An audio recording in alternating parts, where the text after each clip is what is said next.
नमस्कार, स्वागत है आपका। हिंदी खबर देख रहे हैं आप और मैं हूं आपके साथ श्रेया दीक्षित। ऑपरेशन सिंदूर की कामयाबी को लेकर देश भर में जश्न कई दिन तक जारी है।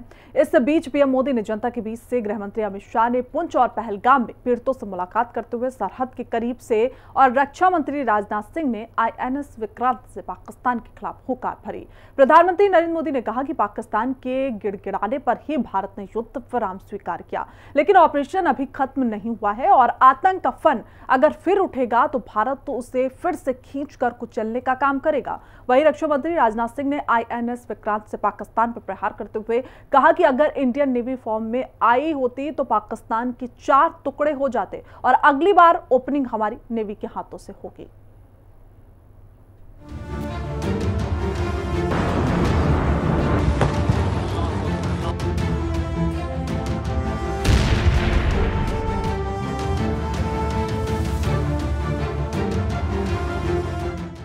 मोदी का सिर्फ एक तीर चला, दुश्मनों का कलेजा चीर दिया। हाफिज हो या मसूद सैफुल्ला, भारत दिल से निकाल लेगा। आतंक का फन अगर फिर उठेगा तो भारत उसे बिल से खींचकर कुचलने का काम करेगा। तैयार है मोदी की गोली, आतंकिस्तान में खलबली। जल, जमीन या पाताल, आतंक का होगा काम तमाम। ऑपरेशन सिंदूर की हुकार, आईएनएस विक्रांत से रक्षा मंत्री की ललकार। अगर इंडियन नेवी फॉर्म में आती तो 4 टुकड़ों में बट जाता पाकिस्तान। अगर ऑपरेशन सिंदूर में भारतीय नौसेना अपनी फॉर्म में आई होती तो पाकिस्तान के 2 टुकड़े ही न होते, बल्कि मैं समझता हूं शायद 4 टुकड़े हो जाते। पाकिस्तान का आतंकी चेहरा फिर हुआ बेनकाब। पुंछ में अमित शाह का आतंकिस्तान पर तगड़ा प्रहार। 22 अप्रैल के पहलगाम आतंकी हमले के बाद भारत ने जिस तरह से पाकिस्तान और पीओके में मौजूद आतंकियों को मिट्टी में मिलाया और पाकिस्तान की हिमाकत का जवाब देते हुए सिर्फ 22 मिनट में ही पाकिस्तान के 11 एयरबेस को तबाह और बर्बाद कर दिया, उसकी चर्चा पूरी दुनिया में हो रही है। लेकिन भारत के ऑपरेशन सिंदूर से पटखनी खाने के बाद पाकिस्तान अपनी हरकतों से बाज नहीं आ रहा है। पाकिस्तान ने एक बार फिर स्टेट स्पॉन्सर टेरर के आरोपों को साबित कर दिया है। पाकिस्तान से आई नई तस्वीरों में लश्कर के आतंकियों और शहबाज शरीफ के मंत्रियों को एक साथ मंच शेयर करते देखा जा सकता है। ये तस्वीर पाकिस्तान के पंजाब में 28 मई को आयोजित यौम तकबीर कार्यक्रम की है, जिसमें पाकिस्तान के खाद्य मंत्री मलिक राशिद अहमद खान और पंजाब असेंबली के स्पीकर मलिक मोहम्मद अहमद खान लश्कर तैयबा के आतंकियों सैफुल्ला कसूरी, हाफिज सईद के बेटे तलहा सईद और आमिर हमजा के साथ बैठे हुए हैं। ये दोनों मंत्री प्रधानमंत्री शहबाज शरीफ के बेहद करीबी हैं। इस कार्यक्रम में आतंकवाद का महिमा मंडन किया गया और भारत के खिलाफ भड़काऊ भाषण दिए गए। आतंकियों से दूरी बनाने के बजाय शहबाज के ये मंत्री स्टेज पर आतंकियों का स्वागत करते, उन्हें गले लगाते, सराहना करते और पाकिस्तान की रक्षा में इन आतंकियों की भूमिका का महिमा मंडन करते हुए नजर आए। शहबाज के मंत्री मलिक राशिद ने खुलेआम ये ऐलान किया कि पाकिस्तान के 24 करोड़ लोगों का प्रतिनिधित्व हाफिज सईद और सैफुल्ला कसूरी जैसे लोग कर रहे हैं। इस कार्यक्रम में पहलगाम आतंकी हमले के मास्टरमाइंड माने जा रहे सैफुल्ला कसूरी की मौजूदगी सबसे ज्यादा चौंकाने वाली रही। आतंकी सैफुल्ला कसूरी पहलगाम हमले के बाद अंडरग्राउंड हो गया था। कसूरी ने 24 मिनट के नफरती भाषण में कहा कि मुझे पहलगाम हमले का जिम्मेदार ठहराया गया और अब पूरी दुनिया मेरा नाम जानती है। इस कार्यक्रम में कसूरी की मौजूदगी से उन खुफिया इनपुट की पुष्टि होती है कि आईएसआई ने बहावलपुर में कसूरी को पनाह दी थी।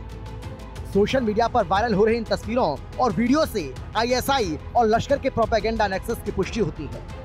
ऑपरेशन सिंदूर के बाद से भारत पाकिस्तान के इसी आतंकी चेहरे को बेनकाब करने में जुटा है, क्योंकि एक तरफ पाकिस्तान को भारत के ऑपरेशन सिंदूर का खौफ सता रहा है तो दूसरी ओर आतंकियों का साथ भी नहीं छोड़ना चाहता। We on 9th and 10th night we decided to respond in a measured fashion to Indian aggression, and we had decided that at 4:30 in the morning after Fajr prayers, Pakistan armed forces to teach a lesson to our enemy. But before that hour reached, India again launched missile attacks BrahMos and hit Pakistan's various provinces, including airport in Rawalpindi and other places. Pakistan में भारत के BrahMos missile का जो खौफ पसरा हुआ है, इसी वजह से पाकिस्तान के प्रधानमंत्री शहबाज शरीफ ने ईरान दौरे पर भारत से पुराने मुद्दों पर बात करने की जो इच्छा जताई थी, जिस पर भारत ने साफ शब्दों में अपनी शर्तें रख दी। विदेश मंत्रालय ने कहा कि पाकिस्तान जब तक वांटेड आतंकवादियों को भारत को सौंप नहीं देता, पाकिस्तान अधिकृत कश्मीर को खाली करने की प्रक्रिया शुरू नहीं कर देता, तब तक किसी भी प्रकार की बातचीत संभव नहीं है। साथ ही पीएम मोदी से लेकर रक्षा मंत्री राजनाथ सिंह, गृह मंत्री अमित शाह तक हर कोई पाकिस्तान को बार बार ये संदेश दे रहे हैं कि भारत का ऑपरेशन सिंदूर अभी खत्म नहीं हुआ है और अगर आतंकिस्तान नहीं संभला तो अगली बार पाकिस्तान का वजूद ही मिट जाएगा।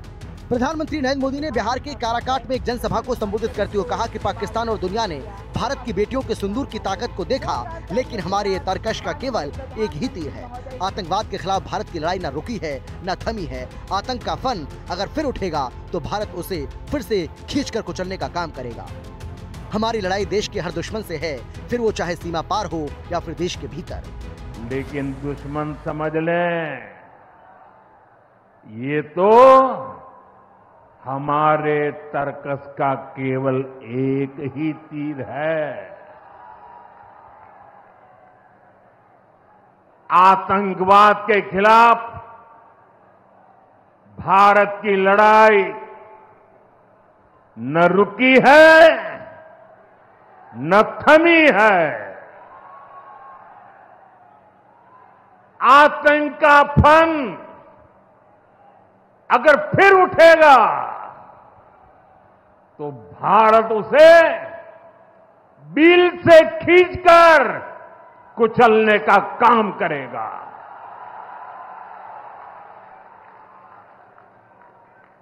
साथियों, हमारी लड़ाई देश के हर दुश्मन से है, फिर वो चाहे सीमा पार हो या देश के भीतर हो। गुजरात, बंगाल और बिहार के दौरे के बाद पीएम मोदी ने यूपी के कानपुर से आतंक परस्त पाकिस्तान को कड़ी चेतावनी दी। अपने कानपुर दौरे के दौरान पीएम नरेंद्र मोदी ने कानपुर मेट्रो विस्तार से लेकर यूपी को 47,000 करोड़ से ज्यादा की विकास परियोजनाओं की सौगात दी। साथ ही आतंकिस्तान को भी एक बार फिर से कड़ी चेतावनी दी। पीएम मोदी ने कहा कि भारत ने ऑपरेशन सिंदूर के जरिए आतंक के सर्वनाश का मिशन शुरू किया, जो तभी खत्म होगा जब एक एक आतंकी को मिट्टी में मिला दिया जाएगा। कानपुर में पीएम मोदी ने पहलगाम आतंकी हमले में मारे गए शुभम द्विवेदी के परिवार से मुलाकात की। एयरपोर्ट पर ही पीएम मोदी ने शुभम द्विवेदी की पत्नी ऐशन्या, मां सीमा और पिता संजय द्विवेदी से मुलाकात की। करीब 8 मिनट की इस मुलाकात में शुभम के माता पिता और पत्नी ऐशन्या प्रधानमंत्री के सामने अपने आंसू नहीं रोक सके। उन्होंने हाथ जोड़कर कहा कि उनके बेटे की शहादत व्यर्थ नहीं जानी चाहिए। पीएम मोदी भावुक हो गए और परिवार को ढांढस बंधाते हुए कहा कि आतंकवाद के खिलाफ चल रहे ऑपरेशन सिंदूर को रोका नहीं गया, बल्कि ये आगे भी जारी रहेगा। हमारे भारतीय हथियारों ने, ब्रह्मोस मिसाइल ने दुश्मन के घर में घुसकर तबाही मचाई। जहां टारगेट तय किया वहां धमाके किए। ये ताकत हमें आत्मनिर्भर भारत के संकल्प से मिली है। वो किसी धोखे में न रहे। ऑपरेशन सिंदूर अभी खत्म नहीं हुआ है, तो दुश्मन कहीं भी हो हाँक दिया जाएगा। कानपुर के शुभम द्विवेदी अपनी पत्नी ऐशन्या और परिवार के बाकी 11 सदस्यों के साथ जम्मू कश्मीर घूमने गए थे और पहलगाम अटैक के दौरान वो बैसरन घाटी के एक रेस्टोरेंट में थे, जहां आतंकवादियों ने अंधाधुंध फायरिंग की। ऐशन्या के मुताबिक एक आतंकी ने शुभम से उनका नाम पूछा और फिर सिर में गोली मारी, जिससे उनकी मौके पर ही मौत हो गई। साथ ही आतंकियों ने इसी तरह से 25 और टूरिस्टों की जान ले ली, जिसका बदला लेने के लिए मोदी सरकार ने 7 मई को ऑपरेशन सिंदूर लॉन्च किया था। देश के दुश्मनों को वे जिस भाषा में समझें, उसी भाषा में पहले सर्जिकल स्ट्राइक के माध्यम से, फिर एरियर स्ट्राइक के माध्यम से और अब ऑपरेशन सिंदूर के माध्यम से आदरणीय प्रधानमंत्री जी के मार्गदर्शन में भारत की सेना के शौर्य और पराक्रम के कारण आज पूरी दुनिया भारत के शक्ति और सामर्थ्य को एक उदाहरण के रूप में मान रही है। आदरणीय प्रधानमंत्री जी का एक कथन कि ऑपरेशन सिंदूर न्याय का एक अटूट संकल्प है, यह हर भारतीय के दिल की भावना और देश के दृढ़ निश्चय को भी दर्शाता है। ऑपरेशन सिंदूर के बाद से रक्षा मंत्री राजनाथ सिंह भी लगातार तीनों सेना के बीच पहुंचकर जवानों की हौसला अफजाई करते नजर आ रहे हैं। आर्मी और एयरफोर्स के जवानों से मुलाकात करने के बाद रक्षा मंत्री इस बार नेवी के बीच पहुंचे। रक्षा मंत्री राजनाथ सिंह ने गोवा में INS विक्रांत पर नौसैनिकों को संबोधित करते हुए कहा कि भारत अब सहन नहीं करता है बल्कि सीधा जवाब देता है। इस दौरान उन्होंने एक बार फिर से पाकिस्तान और उसके आतंकी सपोलों को भी कड़ी चेतावनी दी। राजनाथ सिंह ने कहा कि 1971 इसका गवाह है कि जब भारतीय नौसेना हरकत में आई थी तभी पाकिस्तान 1 से 2 हो गया था। अगर ऑपरेशन सिंदूर में भारतीय नौसेना अपने फॉर्म में आई होती तो पाकिस्तान के 2 टुकड़े नहीं बल्कि 4 टुकड़े हो जाते। एक बहुत ही दिलचस्प बात यह है कि पाकिस्तान भी आपके शौर्य से भली भांति वाकिफ है। पाकिस्तान को पता है जब भारतीय नौसेना पूरे जोश के साथ, पूरे जोर के साथ जब चलती है तो उसका अंजाम क्या होता है। 1971 इसका गवाह है कि जब इंडियन नेवी हरकत में आई थी वह 1 से 2 हो गया था। मैं पाकिस्तान की बात कर रहा हूं। जब हमारी इंडियन नेवी हरकत में आई थी तो पाकिस्तान 1 से 2 हो गया था। अगर ऑपरेशन सिंदूर में भारतीय नौसेना अपनी फॉर्म में आई होती तो पाकिस्तान के 2 टुकड़े ही न होते बल्कि मैं समझता हूं शायद 4 टुकड़े हो जाते। INS विक्रांत भारत का पहला स्वदेशी विमान वाहक पोत है। इस भारतीय एयरक्राफ्ट कैरियर में फाइटर जेट, हेलीकॉप्टर दोनों ही हैं। एयरक्राफ्ट कैरियर में 30 से ज्यादा एयरक्राफ्ट आ सकते हैं और ऑपरेशन सिंदूर के दौरान भारतीय नौसेना ने अरब सागर में अपनी ताकत का शानदार प्रदर्शन किया। पहलगाम हमले के तुरंत बाद नौसेना ने INS विक्रांत के नेतृत्व में शक्तिशाली टास्क फोर्स तैनात की, जिसमें डिस्ट्रॉयर, फ्रिगेट, सबमरीन और विमान शामिल थे। इस टास्क फोर्स ने कराची के दक्षिण में अरब सागर में स्थिति बनाई, जिससे पाकिस्तानी नौसेना को अपने बंदरगाहों तक सीमित रहना पड़ा। INS विक्रांत, जिस पर 15 MiG-29K फाइटर जेट तैनात थे, इन्होंने कराची के पास अरब सागर में डेरा डाला। नौसेना ने मिसाइल और टॉरपीडो फायरिंग ड्रिल किए, जिससे पाकिस्तानी नौसेना खुले समुद्र में नहीं आ सकी। पाकिस्तान को चेतावनी देते हुए रक्षा मंत्री ने कहा कि जरा सोचिए, जो खामोश रहकर भी किसी देश की फौज को बोतल में बंद कर रख सकता है, जब वो बोलेगा तो क्या नजारा होगा। इस बार तो पाकिस्तान को भारतीय नौसेना की फायर पावर का सामना नहीं करना पड़ा, मगर दुनिया जानती है कि अगर पाकिस्तान ने इस बार कोई नापाक हरकत की तो हो सकता है कि इस बार ओपनिंग हमारी नेवी के हाथों से हो। ऑपरेशन सिंदूर के दौरान भारतीय नौसेना ने अपनी साइलेंट सर्विस से हर भारतवासी को प्रभावित किया है। खामोश रहकर भी भारतीय सेना ने पाकिस्तानी सेना को बांध कर रखने में कामयाबी हासिल की है। जरा सोचिए, जो खामोश रहकर भी किसी देश की फौज को बोतल में बंद कर सकता है, वह जब बोलेगा तो उसका नजारा क्या होगा, इसकी आप कल्पना कर सकते हैं।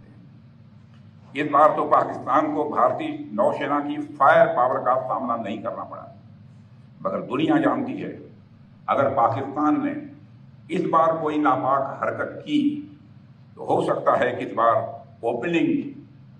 बार की ओपनिंग और किसी के द्वारा न हो, हमारी नेवी के द्वारा होगी। ऑपरेशन सिंदूर के दौरान जब इंडियन एयरफोर्स ने पाकिस्तान की धरती पर आतंकी अड्डों को ध्वस्त किया, तब अरब सागर में offensive deployment, unmatched maritime domain awareness और मैरीटाइम सुपरमेसी ने पाकिस्तानी सेना को उसके ही तटों के पास सीमित कर दिया था। रक्षा मंत्री ने कहा कि ऑपरेशन सिंदूर सिर्फ एक मिलिट्री एक्शन नहीं है, बल्कि आतंकवाद के खिलाफ भारत का फ्रंटल असॉल्ट है। हम आतंकवाद के खिलाफ हर उस तरीके का इस्तेमाल करेंगे जो पाकिस्तान सोच सकता है, मगर हम उन तरीकों का इस्तेमाल करने में भी संकोच नहीं करेंगे जो पाकिस्तान सोच भी नहीं सकता। साथ ही उन्होंने पाकिस्तान को एक बार फिर से ये बता दिया कि अगर पाकिस्तान बातचीत को लेकर गंभीर है तो उसे हाफिज सईद, मसूद अजहर जैसे आतंकवादियों को भारत को सौंपना होगा ताकि इंसाफ किया जा सके।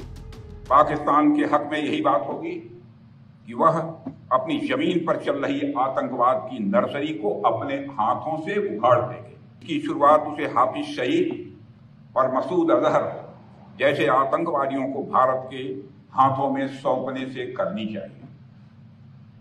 यह दोनों न केवल भारत में मोस्ट वांटेड टेररिस्ट की सूची में हैं, बल्कि ये यूनाइटेड नेशंस की डेजिग्नेटेड टेररिस्ट की लिस्ट में भी शामिल हैं।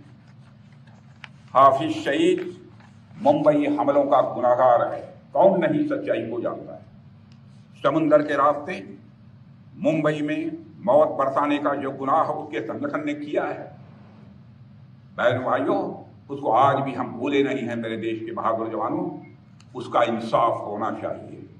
पहलगाम आतंकी हमले के जवाब में भारत के सशस्त्र बलों ने जब ऑपरेशन सिंदूर के जरिए पाकिस्तान और पीओके में स्थित उसके आतंकी संगठनों पर कार्रवाई की थी, तो आतंकियों पर हमले से बौखलाए पाकिस्तान ने जम्मू कश्मीर में एलओसी और सीमा पर भारतीय नागरिकों के ठिकानों पर हमले शुरू कर दिए थे, जिसमें कई लोगों की मौत हो गई थी। पाकिस्तान के इस हमले में पुंछ स्थित सिंह सभा गुरुद्वारे को भी निशाना बनाया गया। आतंकिस्तान द्वारा गुरुद्वारे पर किए गए इस काराना हमले में 4 सिखों की मौत हो गई थी। अपने जम्मू कश्मीर दौरे के दौरान गृहमंत्री अमित शाह उसी सिंह सभा गुरुद्वारे पहुंचे और वहां मत्था टेका। इसके अलावा शाह ने पुंछ में गीता भवन में मंदिर में जाकर पूजा अर्चना की और सीमा पार से गोलीबारी के कारण मंदिर को हुए नुकसान का निरीक्षण किया। इस मौके पर उन्होंने कहा कि आतंकिस्तान की काराना हरकत के बावजूद जम्मू कश्मीर का विकास न रुकेगा न धीमा होगा, और अगर पाकिस्तान अब भी नहीं संभला तो आगे इससे भी कड़ा जवाब दिया जाएगा।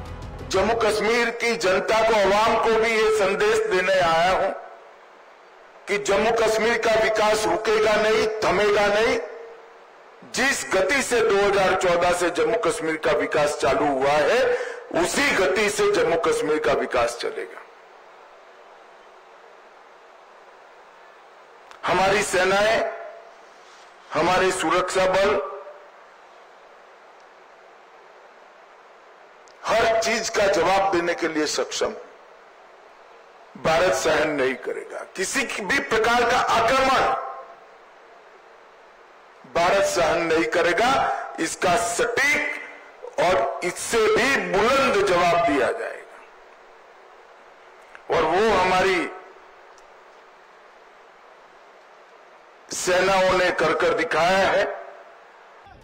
3 जुलाई से अमरनाथ यात्रा शुरू हो रही है, जो 9 अगस्त तक चलेगी। इसको लेकर गृहमंत्री अमित शाह ने जम्मू कश्मीर के उपराज्यपाल मनोज सिन्हा के साथ जम्मू के राजभवन में सुरक्षा समीक्षा बैठक की। ऑपरेशन सिंदूर के बाद पाकिस्तानी आतंकी संगठनों की धमकियों को देखते हुए सुरक्षा सख्त की जा रही है। केंद्र सरकार ने यात्रा को सुरक्षित बनाने के लिए 575 से ज्यादा केंद्रीय अर्धसैनिक बलों की कंपनियां तैनात करने का फैसला किया है, और ये तैनाती 30 जून तक पूरी हो जाएगी। हिंदी खबर की स्पेशल रिपोर्ट। गुजरात, बंगाल और बिहार के दौरे के बाद प्रधानमंत्री मोदी ने यूपी के कानपुर से आतंक परस्त